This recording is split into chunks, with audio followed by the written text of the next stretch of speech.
No, we're waiting for Miss Mertz to be present. Oh, that's right. All right. I'm present. I do see Ms. Mertz is here. Do we have Mr. Mertz with us? All right, good. We'll recall that matter then. This is the Mertz case, file 18-17404-DM. Both parties are present in court. Ms. Blaine, can you update me as to this matter, please? Yes, sir. The defendant posted $1,400 bond at the Otsego County Jail on December 1st.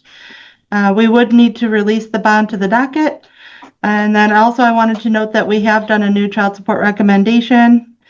Ms. Mertz's obligation is $136 a month with a balance of $7,429.34, with the last payment being received in March of 2025 in the amount of $150.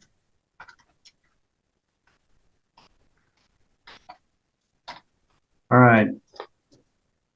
So it's $136 a month, but no payments have been received since March of Correct. last year. Mm-hmm.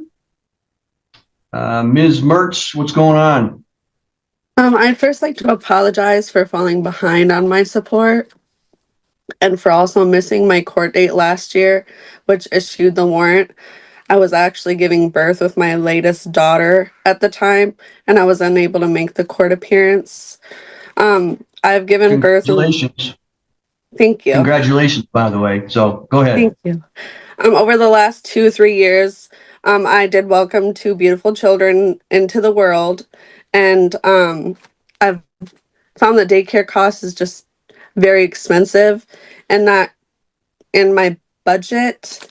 I'm currently a full-time mom to the 2 youngest babies that I just had, and also my 13-year-old daughter, which is involved in this case. It's never been my intention to avoid my responsibilities. My financial situations have just made it very difficult. But I'm doing my best to care for my kids. I plan to return to work when my budget fits childcare cost a little bit more comfortably. I'm just asking for the court for understanding and a chance to get back on track with the support obligation.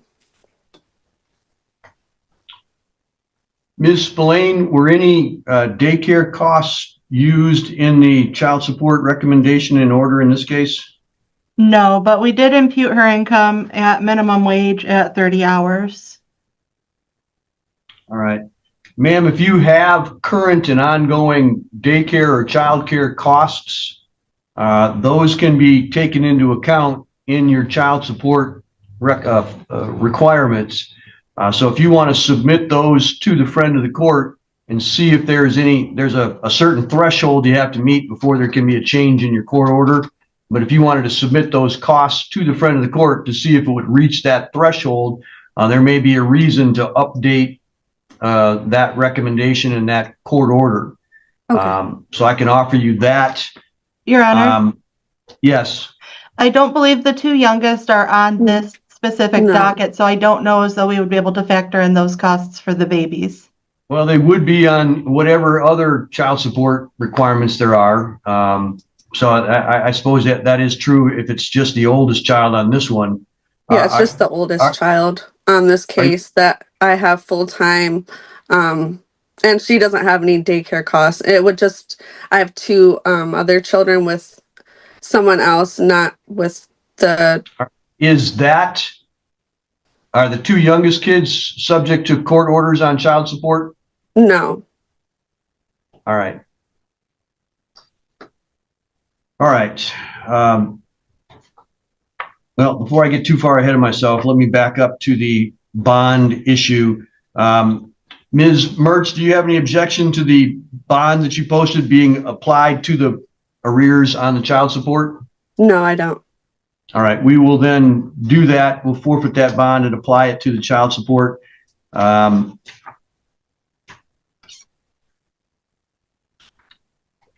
you currently working right now, Ms. Mertz?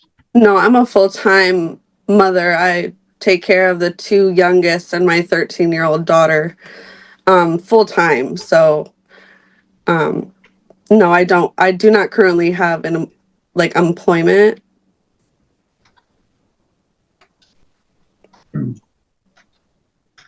How old are your youngest? My youngest just turned 1 yesterday, and then the second youngest, she's 2, and then I have a 13-year-old and a 15-year-old.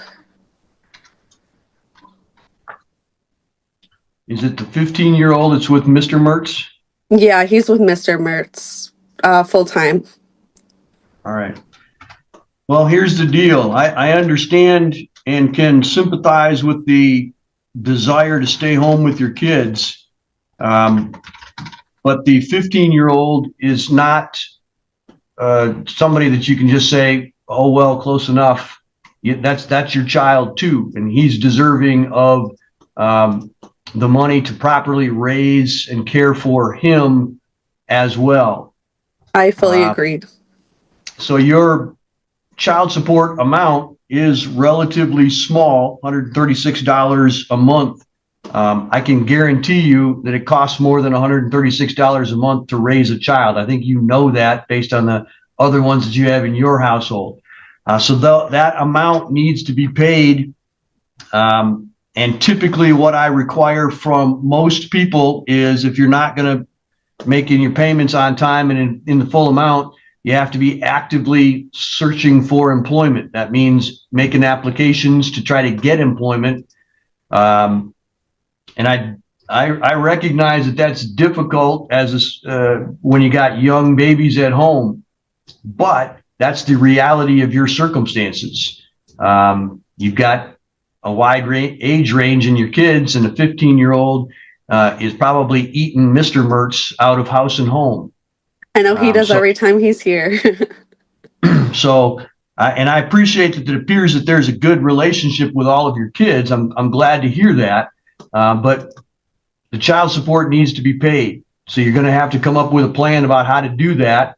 And whether that allows you to stay home some or most of the time or not, that's a debt that I just can't say, oh, well, pay it when you can.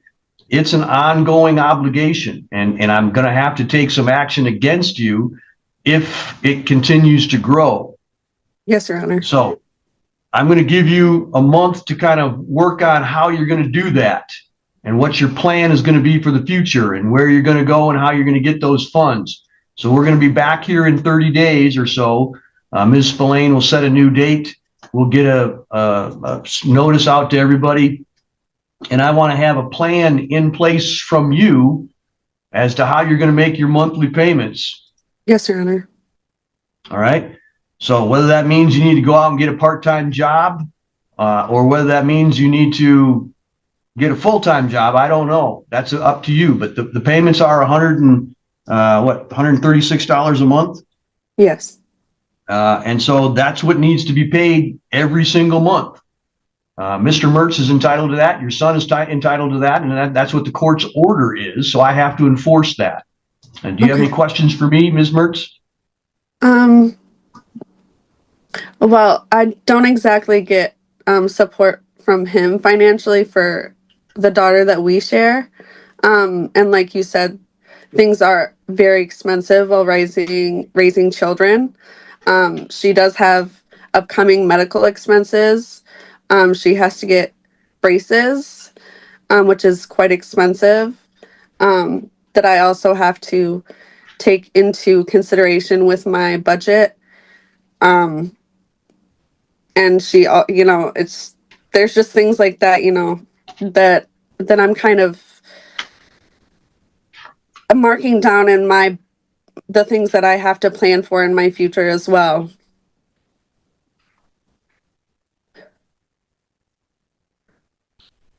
So is the 15-year-old, is that Mason?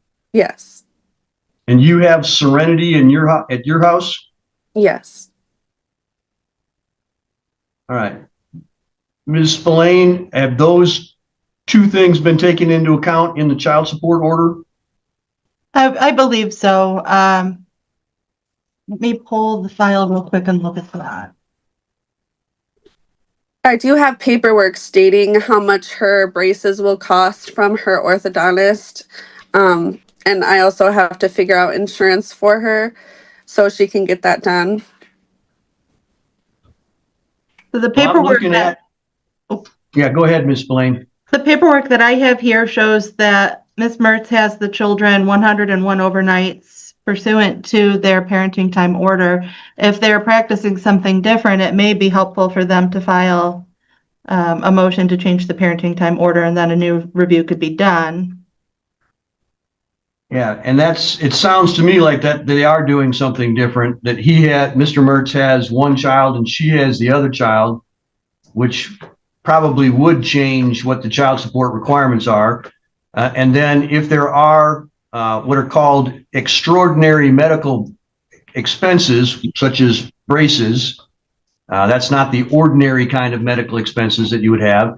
There's a process in the child support formula for determining a percentage of who's responsible for which, depending on the income levels of the two parties, so that you can submit those things to the friend of the court if you can't work out an agreement with Mr. Mertz. So it sounds to me like if you guys have something different happening than Ms. Mertz having 101 overnights for the two children, and that sounds like you are doing something very different than that. Yes. Then that needs to be resubmitted to the friend of the court for a recalculation and a new child support order going forward. And that may very well solve some of your troubles.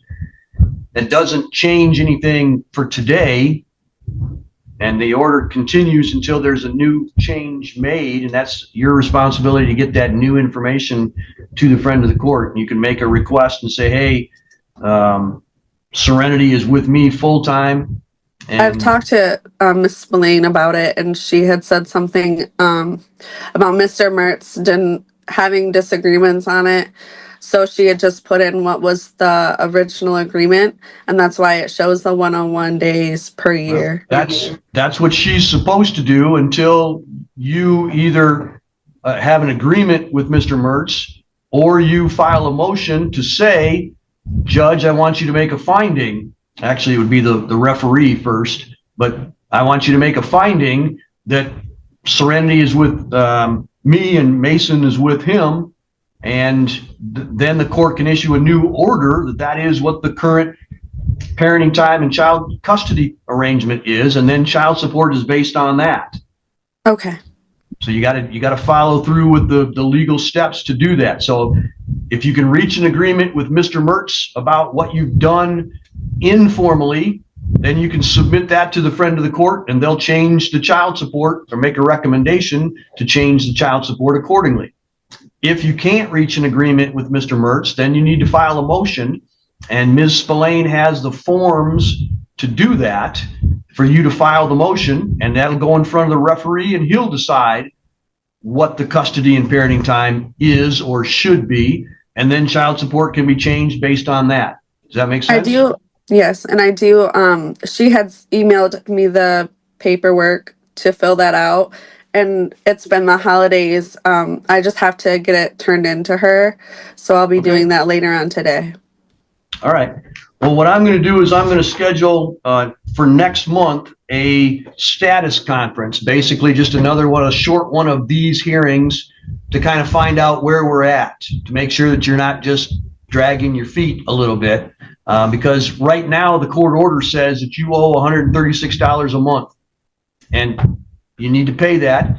If the circumstances have changed, great, file your paperwork and we'll see where we go from there. But I don't want this to kind of drop through the cracks. I want to make sure that we keep on top of this. So I'm going to schedule another hearing next month. Ms. Spillane will send out notices to that. And then in the meantime, you need to file your paperwork if you can't reach an agreement with Mr. Mertz. Okay. Any other questions that you have, Ms. Mertz? No, Your Honor. Thank you. Mr. Mertz, any comments or questions that you have? No, Your Honor. All right. Ms. Spillane, anything else that we need to do today? No, sir. All right. That's all for today then. Thank you all very much. Thank you.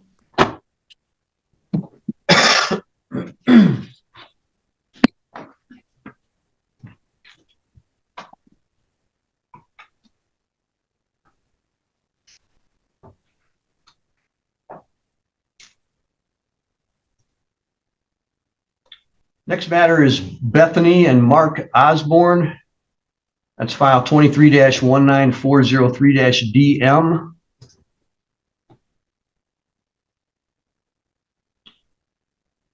All right, I do see Bethany Osborne is with us. Is Mark Osborne here? He is not. All right, Ms. Spillane, have you had any contact from Mr. Osborne about today's hearing? No, sir. Ms. Osborne, have you had any contact from Mark about today's hearing? She's muted. I'm sorry, ma'am, you're on mute still. Okay. I have not heard from him since Christmas. All right. Has he been paying any monies to you out of this case? I have not received anything in over a month. He quit his job. All right. Ms. Spillane, what do you think we should do today then? The last contact I had with Mr. Osborne, he had indicated that he was going to be working somewhere making a lot less income, and we had started a support review. But Ms. Osborne is correct. The last payment received was in December, and it was less than half of the monthly obligation. I think a bench warrant may be appropriate in this situation. All right. How much does he owe in arrears? His current balance right now is $19,534.55. All right, let's do a bench warrant with the standard 25% bond set based on his current arrearage amount. Ms. Osborne, if you have any contact from Mr. Osborne, if you would let the friend of the court know as to where he's at and what he's doing. And if not, as soon as we get a hold of him on the bench warrant, we'll try to notify you so that you can be aware of the next court dates as well. Do you have any additional questions for me, ma'am? Well, I do know where he's at and what he's doing. Because my kids talk to him every so often. I just don't talk to him. But Right. It's my understanding that he did quit his job for a new job, which he told me was supposed to be better pay, not less pay. But then he failed the physical and didn't get that job. So he is just choosing not to work. But I want to remind the courts that he also has a retirement check on the 1st of every month from the VA that is $2,700. And he has told me multiple times that he refuses to pay me any money that doesn't get taken by you guys. In seconds, the judge confirms who's present, calls the case, and sets the tone for everything that follows. This brief moment feels calm, but it's loaded with anticipation. You can sense that real consequences are on the table and that ordinary people are about to be held publicly accountable.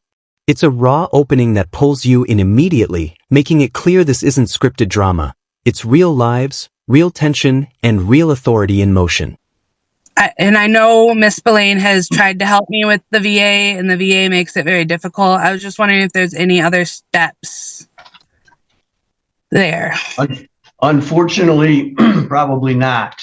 The steps that we're taking now would include, that's why we're monitoring him now on these show causes, would be contempt of court, and jail time is the stick, basically, to get him to make his payments. The VA, and probably rightly so, is protective of the funds that come from the federal government to the veterans. But the individual veterans still have the responsibility to make the payments. So eventually it will happen. It's just a matter of going through the process to do that. So we're going to do what's called a bench warrant for his failure to appear today. That is, we'll send out a warrant to all of the police agencies and say, hey, when you see him, pick him up, bring him to the jail, and we'll schedule a court hearing based on that. He's going to, in order to get out of jail, he's going to have to pay us. The statute requires a minimum of 25% of what he owes. So there should be a payment or a check coming to you eventually based on what he owes as to that. And then we'll schedule some additional court hearings every month after that to get him in, hopefully get him in the habit of making his monthly payments as he's supposed to do. And if he doesn't, I have a series of go to jail for a short period of time every month if you don't do it kind of thing. So we've got a process in place for that. It's just getting him here to start that process going. Any other questions that you have? Do they need to know where he's at? I mean, he lives at the same address that's on file. All right. I can't make the police officers go out and get him. Oh yeah, I know. All I can do is say, hey, when you see him, pick him up. So they may do that. They may go out and get him. But I kind of doubt it. They'll probably wait till he blows through a stop sign or does something else stupid and pick him up then. So all I can do is say, hey, you didn't show up. There's an order for your arrest. And that's what we're going to do. And then when the police get him, they get him, and we'll notify you once that happens. Okay. All right. That's all for today then. Thank you very much. Thank you.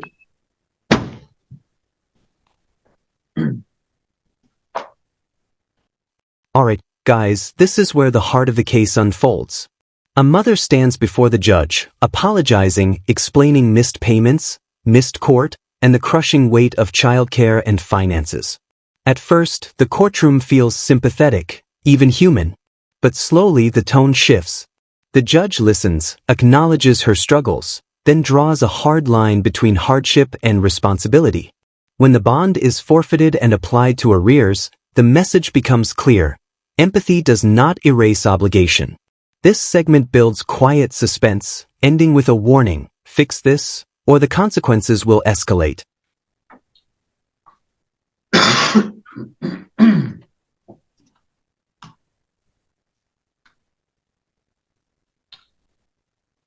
Next matter is Amanda Gillespie and Andrew Wolf, file 25-20065-UN. Mr. Wolf with us? He is. Yes, sir. Could you put on your video, please, sir? Yep. All right, I do see Mr. Wolf is with us. This is a show cause hearing. Ms. Spillane, can you update me as to this matter? Yes, sir. This is a South Carolina order that we're enforcing. It's in arrears only with a balance of $14,201.43 and an ordered on arrears of $348. This was adjourned from December 10th, where the referee had recommended that we address contempt as he felt the defendant was employed and had the ability to pay a portion of this debt, and that the defendant had also not made any diligent effort to pay anything on this debt, and gave him the option to purge with $3,500 payment, which we have not received any payment still to date. All right, Mr. Wolf, what's going on with your payments? Between my rent, truck payment, insurance, I have maybe $30 to $40 left out of my check. Most of that goes to gas so I can get back and forth. The child is no longer with Miss Gillespie. She is back with her mother. The mother had dropped the child support, so I owe no current. I understand. I know I have a big debt that's rearages, and I am going to try and do everything I can to get it somewhat caught up. Tell me what it is that you're doing for work. I'm a breakfast chef at the South End Iron Pig. And how much do you make there per hour? $17. So are you working full time? Yes. Between So 30 and 36 hours. All right. So you're making about $35,000 a year. Are you telling me that you can't make any payments at all based on 35 grand a year? All right, guys, this final stretch is where the courtroom turns unforgiving. One absent parent leads to a bench warrant. Another case exposes intentional non-payment, VA income, and open defiance of court orders. Then the tension peaks as a working father breaks down his finances, only for the judge to dismantle every excuse line by line. The tone hardens. Jail time is no longer hypothetical. This part is powerful because it shows the system's final tool, consequences. By the end, the courtroom isn't debating anymore. It's enforcing, reminding everyone that ignoring court orders eventually catches up. Like I said, what I have left out of my check, I will pay you. I mean, Miss Gillespie gets no tax. You telling me stuff, but you haven't. I'm behind on my bills as it is Why is that? because I don't make enough. I went to college to make money and I cannot make the money. Yeah, I just figured out if you're making $17 an hour, there's more than 2,000 hours in a year. So you're making $35,000 a year. What kind of bills do you have?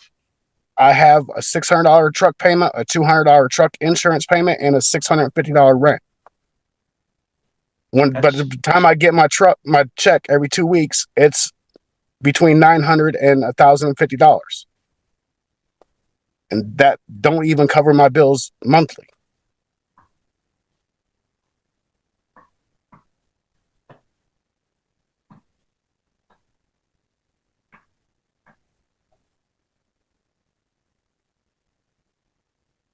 Your truck is 600, your insurance is 200, and your rent is what? $650. So that's 1,450.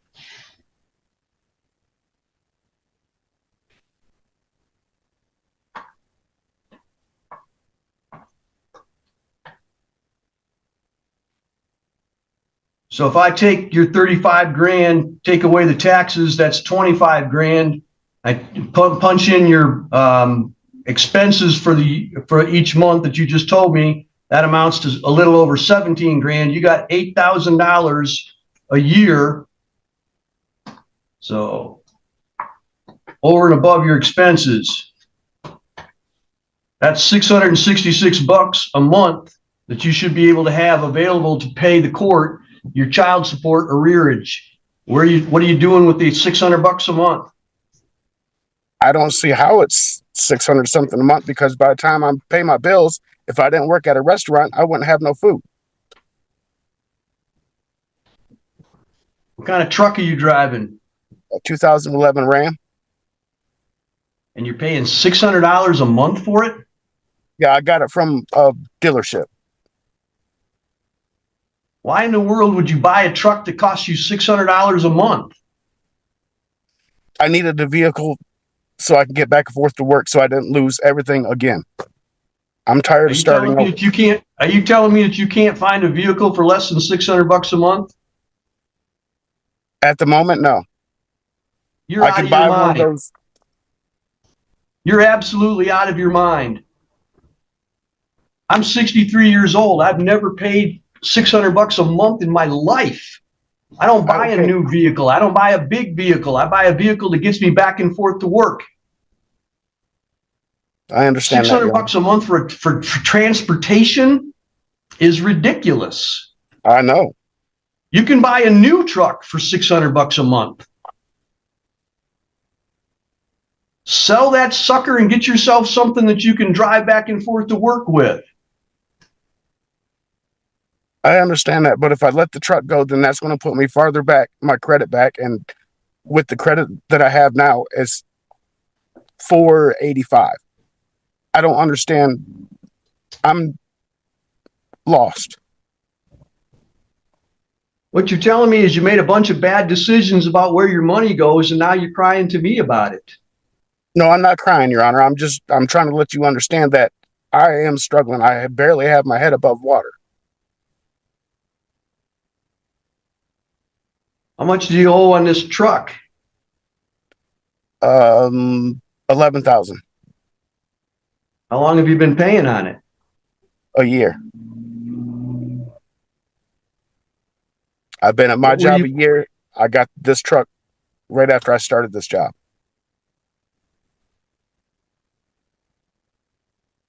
All I can tell you is that's a really bad decision on 35 grand a year to pay $600 a month for a truck. In addition, what you've told me so far is you've got $600 from what I can tell. I took off your taxes and I took out your expenses that you told me, and you've got $660 some a month to live on, and you're making zero payments to me. I don't know where you're spending your money or what you're doing with it, but I think you've got enough money to make some payments, and you better start making them or you're going to end up in jail. I mean, because that's the only other option that I have. It's called contempt of court. The referee already made a determination, and he thinks because you're employed, basically what I'm telling you is you're not making a diligent effort to make your child support payments. You're spending it on stupid stuff. Understood, Your Honor. Well, I don't know that you do understand, because if you did, you'd be making some payments instead of me having to decide whether or not I send you to jail.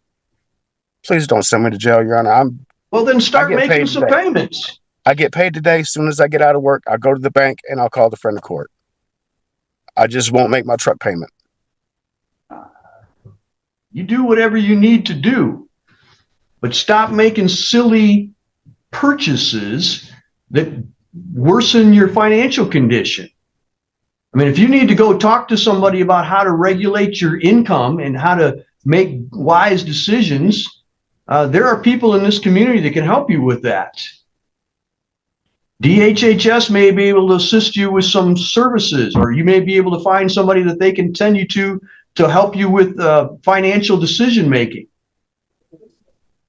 You can go online and talk to people like Dave Ramsey and figure out how to make your money stretch and learn how to make your payments appropriately. Get out of bad debt. But you've got to put forth the effort. I can't hold your hand in this process. Dude, you're an adult. This is what adults do. They learn how to deal with life. So I'm going to schedule this for next month. And if you haven't made your payment in full for next month, I'm going to put you in jail for 7 days. And then I'll schedule it for the next month. And if you don't make your payment in full that month, I'll put you in jail for another 7 days. I don't know how else to get it through to you. The referee told you to do it. You didn't do anything. Now I'm telling you to do it. And if you're not going to do it, there's going to be a consequence. Do you understand? Yes, sir. All right. Do what you need to do. Get this thing paid off. Start making your payments every month. As long as you're making payments, if something big comes along and you get hospitalized or get in a car accident or whatever, then I can give you some grace. I can say, all right, you've been making your payments. I can give you a little bit of room to wiggle here. But when you haven't been making any payments at all, you don't give me much choice other than to reach for the hammer. Understood, Your Honor. So let's start making some payments, build up some good faith in the system, and then we can go from there. All right, sir? Yes, sir. I'll see you next month. Good luck to you. Thank you.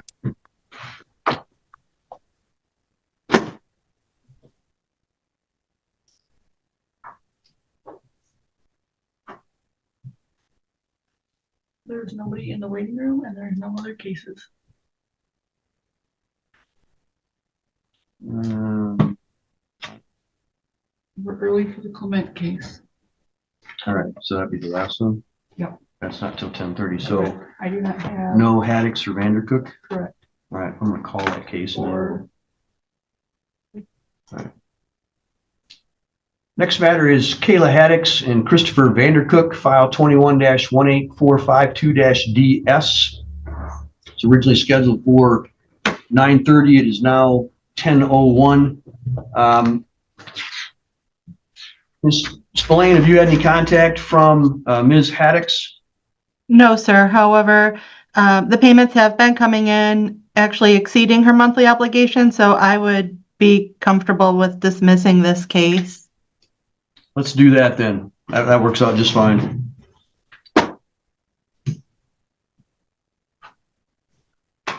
All right, and then we have at 10:30 the Clement case, so the court will be in recess until that matter Your is. I Yes. have Rudd versus Neeland that was supposed to be in the 9:15 docket. Did I miss that one? Yeah. I think so.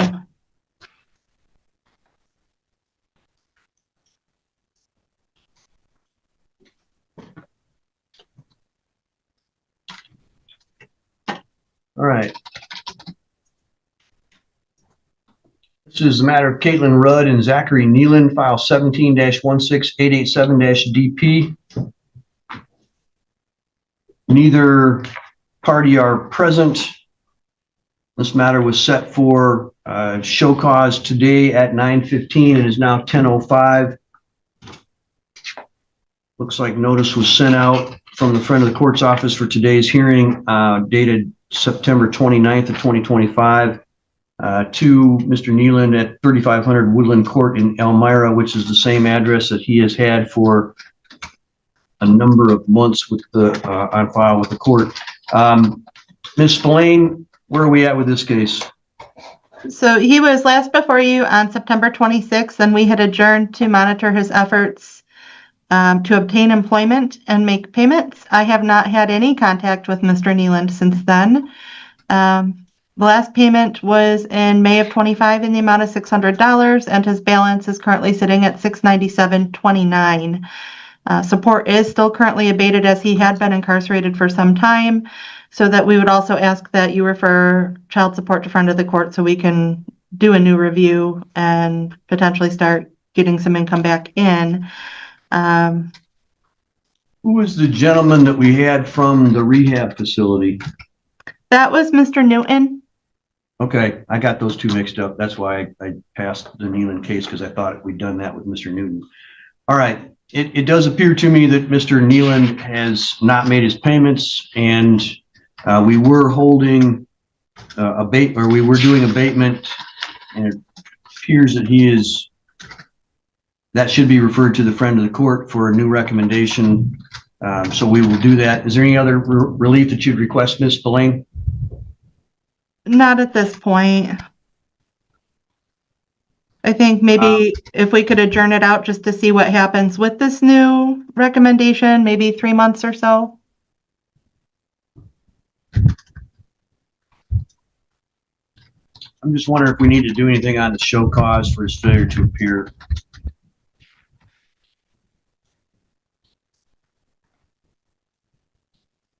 Let's set an order to show cause in 3 months on his failure to appear at today's hearing, and then we'll also consider the status of the new recommendation that you're going to make based on the taking off the abatement, and we'll deal with all of that at the same time in 3 months. Perfect. Thank you, Your Honor. All right. Thank you very much. Appreciate you helping me out with that. All right. Court will be in recess.